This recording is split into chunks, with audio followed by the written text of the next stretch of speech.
All right, so let's start this broadcast with what is unfolding in Ethiopia, where Ethiopia has now announced that it is expelling at least 7 United Nations officials whom it is accused of meddling in the country's internal affairs. This has come as international pressure is growing on the government over its deadly blockade of the Tigray province.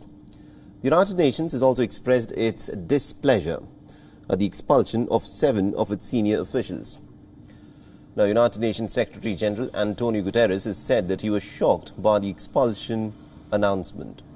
In a statement, he said that the United Nations is engaging with Ethiopia's Abiy Ahmed's government in order to initiate the negotiation talks. I will start with a statement by the Secretary General on Ethiopia.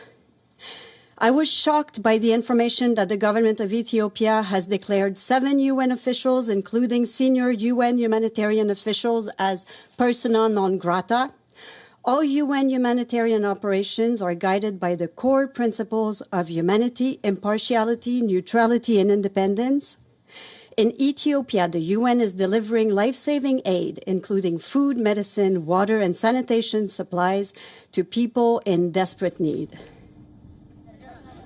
The United States, meanwhile, has condemned the Ethiopian government's move to expel the United Nations officials. White House Press Secretary Jen Psaki has called Ethiopia's move as unprecedented action to expel the leadership of all organizations involved in the ongoing humanitarian operations in the Tigray province.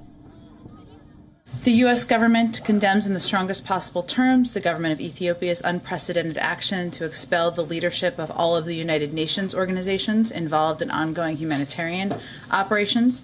We agree with UN leaders. This is a stain on our collective conscience, and it must stop.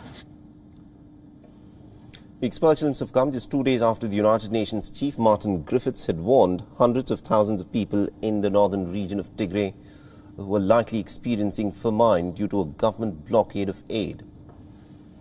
The Ethiopian government has accused the United Nations workers of supporting the Tigray forces who have been fighting its soldiers and its allied forces since the month of November. And workers, however, have denied these claims. The region has been witnessing an immense amount of turmoil since November last year, when the Ethiopian government had launched a military operation against the Tigrayan forces after the latter had rejected political reforms. Ethiopia's government in the month of June had declared a unilateral ceasefire in the Tigray province as its soldiers retreated ahead of a resurgence of Tigray fighters in the region. The conflict has resulted in the deaths of thousands of people, with at least about 300,000 people having been displaced from their homes. In the month of July, the United Nations warned that over 400,000 people across the Tigrayan province had crossed the threshold into famine. The situation has only deteriorated since then, as a de facto blockade has prevented much of the aid from getting inside the conflict zone.